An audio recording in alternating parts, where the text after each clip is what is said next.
What's up, YouTube? Welcome back. So, congratulations to Jeannie Mai and young Jeezy, or Jeezy as he likes to be called now. Congratulations to them, you know, on the quarantine engagement, Rona engagement, whatever we want to call this. Congratulations. So, are interracial relationships and swirling, is that cool now or not? Just wondering, just asking. And a disclaimer before I go any further in this video. This video is about exploring the attitudes, ideas, and double standards in regards to interracial relationships in the Black community. All right.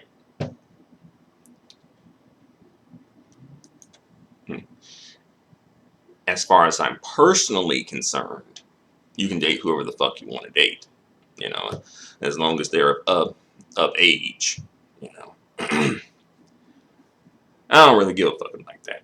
But as far as this being like a community thing and an issue and attitudes towards interracial dating and things like that, I think it's interesting to explore. So that's why I'm going to do some exploration. All right. So again, congratulations to Jeannie Mai and Jeezy on their engagement, and hopefully things go well. I have my own personal opinions about what's going down as far as like perhaps a little too quick. But more important things to talk about, though. All right, so as we noticed, there was like a celebration on social media about this, right? And that's all good in the hood, I guess. You know, folks acting like the black race done came up because Jeezy is with Jeannie Mai, so that was to come up for the whole black community right there. All right. But I do. But as I asked earlier, so are interracial relationships and swirling and all that good stuff, is it cool now or not?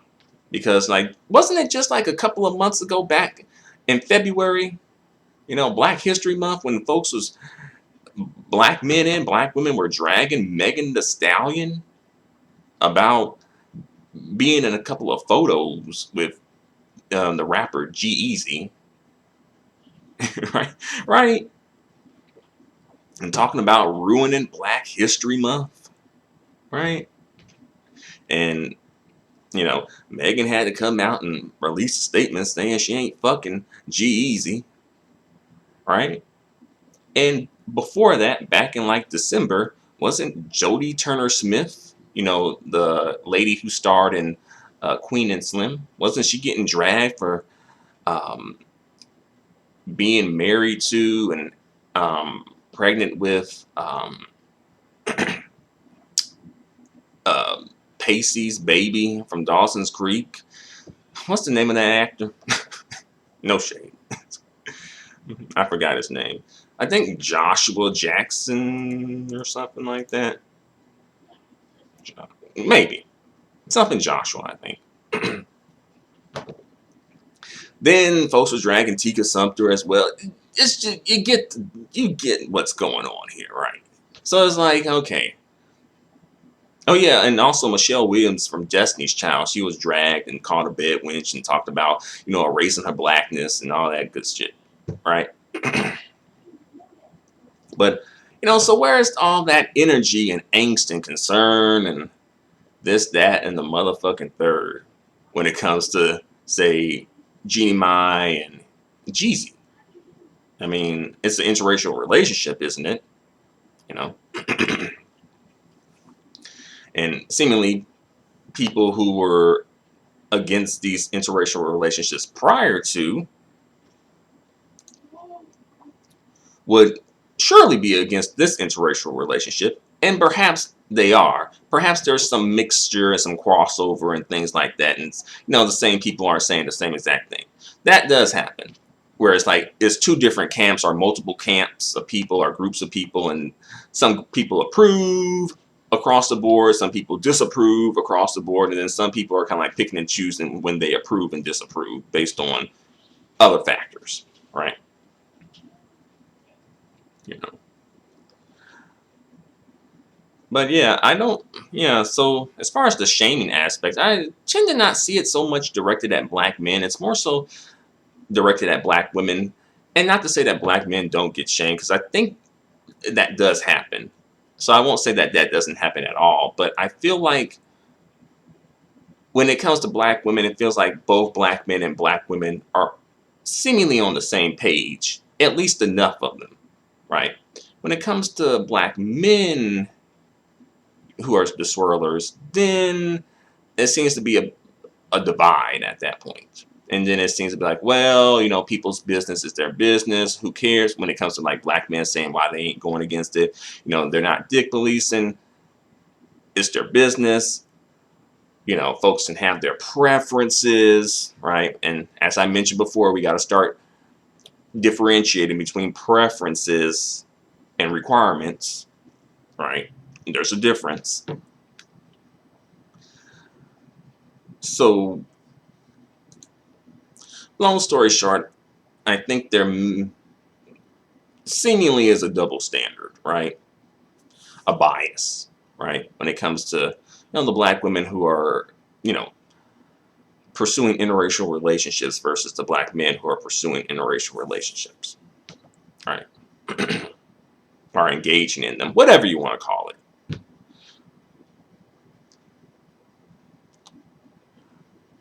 And then,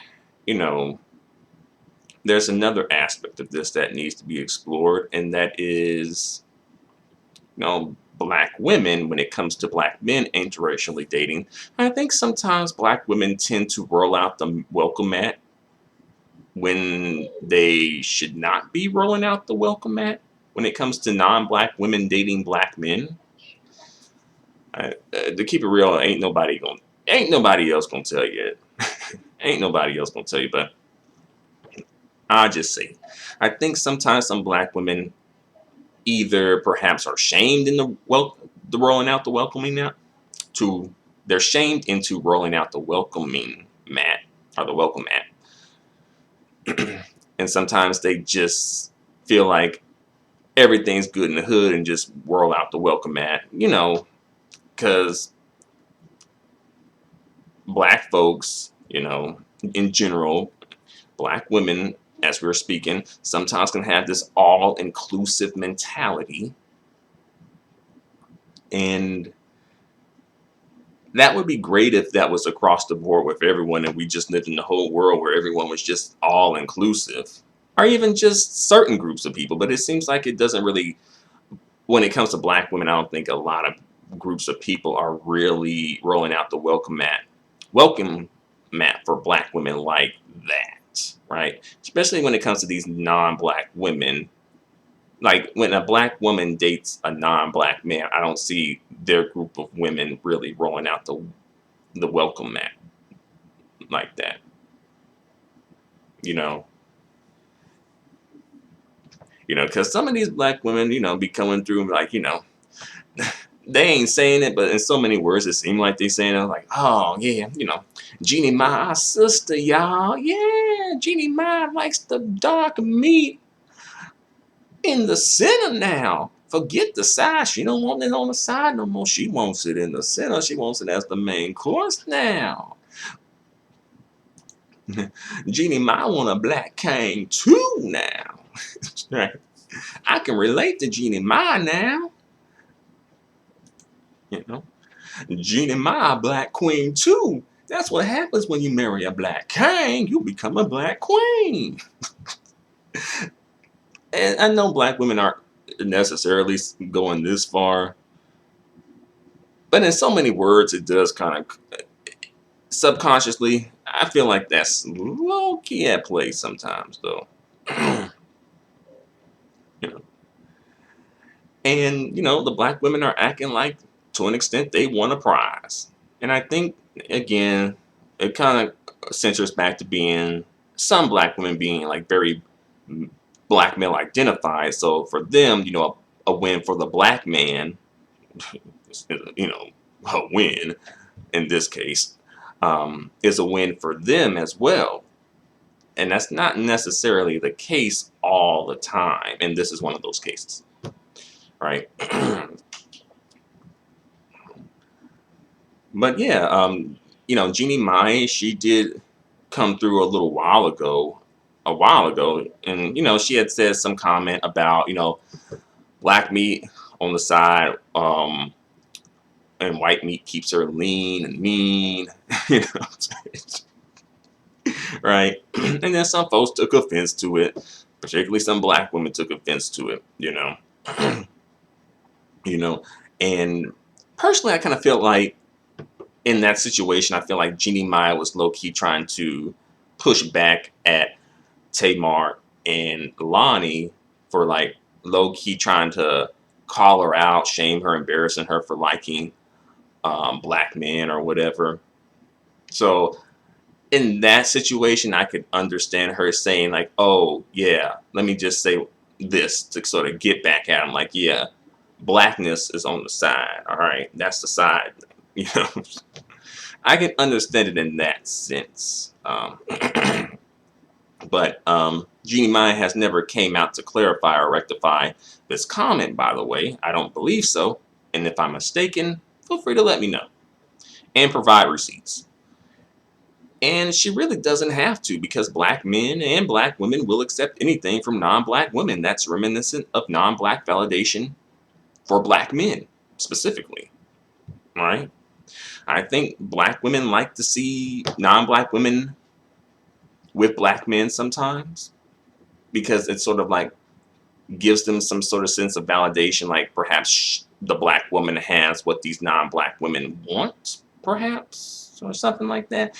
I don't know. It's a bit of an odd situation there. I haven't really thought about it and explored it in depth, but I do think that's sort of at play. And even when it comes to like black women who have black sons, I think sometimes that mentality, our thought process, is at play too.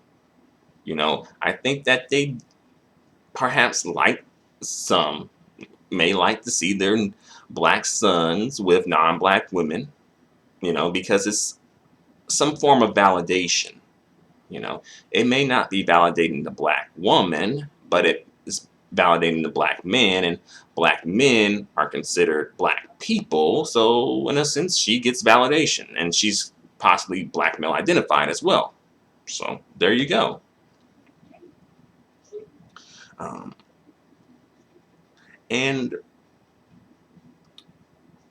let's see, another aspect I can talk about is, black men.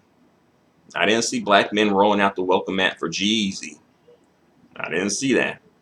And I also didn't see I didn't see black women shaming black men for not rolling out the welcome mat for Jeezy, or any of, or Pacey from Dawson's Creek, or any other of these non-black men. I didn't see that. But when it comes to black women who try to be essentially just protect their situation, for a lack of a better word, right?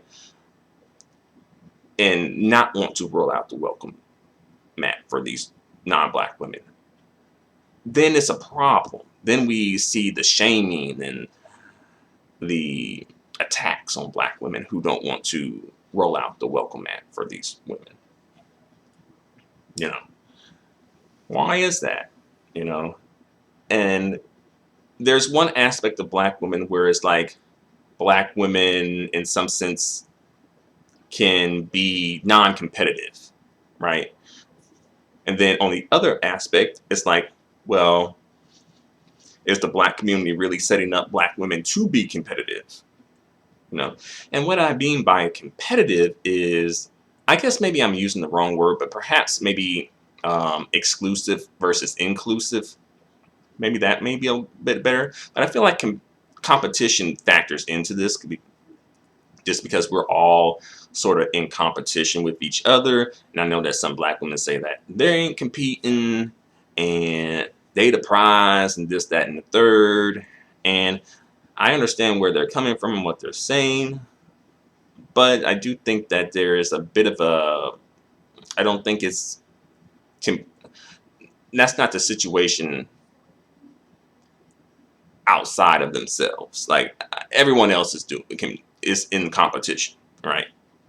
And when it comes to being on the dating market, guys are pursuing you, but you do sort of have to low key compete with other women out there in a sense, kind of like, I hate to make this metaphor, but I'll just do it. Like, if you're going shopping, grocery shopping or whatever type of shopping, and you see one brand of soap and you see another brand of soap, you know, the shopper is the chooser or the pursuer in this case, I guess we can say, so it's like these two soap brands are competing against each other, right? Even though they may not be pursuing the shopper actively, nevertheless, they are still in competition with each other, at least in the eyes of the shopper. Yeah, it's not the best metaphor, but I think I can decipher what I mean. So, yeah. So you notice there is no shaming when it comes to black men not rolling out the welcoming mat for non-black men, right? But when it comes to black women, it's like one word of disapproval and it's automatic, she's jealous, she's bitter, she's angry, and, she's a hater, right? And, that's just another way that, folks run game, right? And another question to throw out there is like, is Jeezy still invited to the cookout? You know, and that ultimately come down to, are interracial relationships cool or nah? You know, and I think Jeezy will still be invited to the cookout. I don't think anyone's trying to push Jeezy away from the cookout. I don't think anyone has to try to revoke Jeezy's black card over being with Jeannie Mai. But they were just a couple of months ago trying to revoke Megan Thee Stallion's black card for being in a couple of photos with Jeezy, and folks thinking that they're dating, right? So, yeah, and also,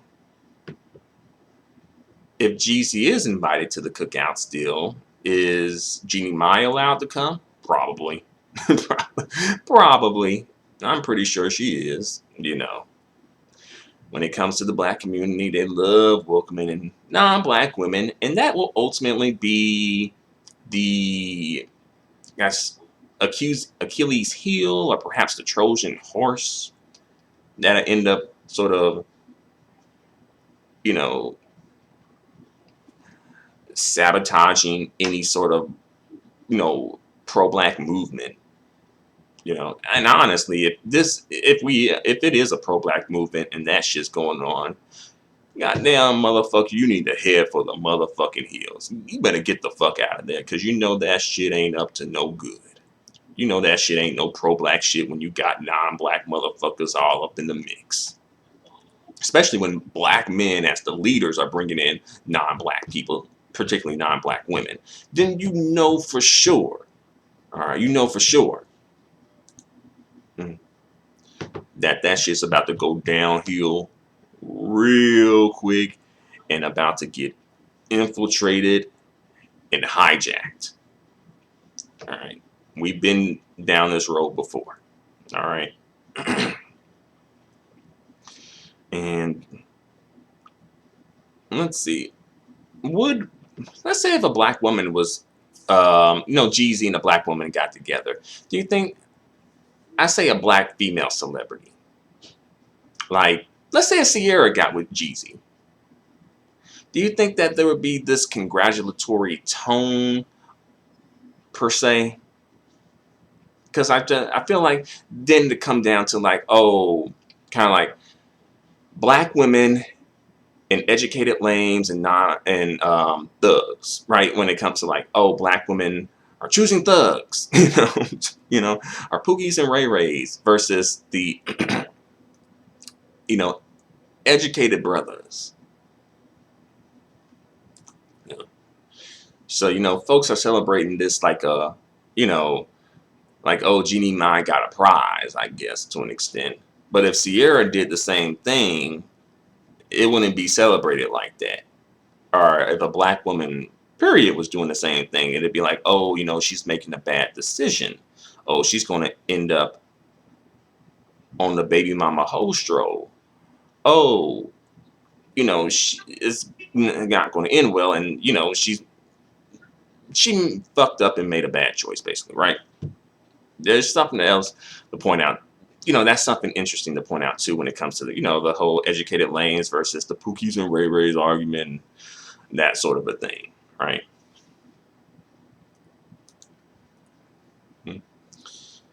But when it comes to interracial relationships, you know, the answer to the question, are they cool or not, I kind of feel like it may be on a case by case basis. I don't, I feel like when it's, it depending on who's the judge as well, you know, because some people are biased judges, some people are non-biased judges, and some people maybe sort of on the fence, you know.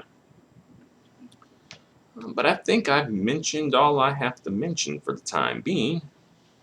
Yeah, I think I've said all I gotta say. So thanks for watching. Feel free to comment. Feel free to let me know what you think in the comments section as well. Well, I guess that's the same thing. But yeah, let me know what you think in the comments section. Until the next video, adios and goodbye for now.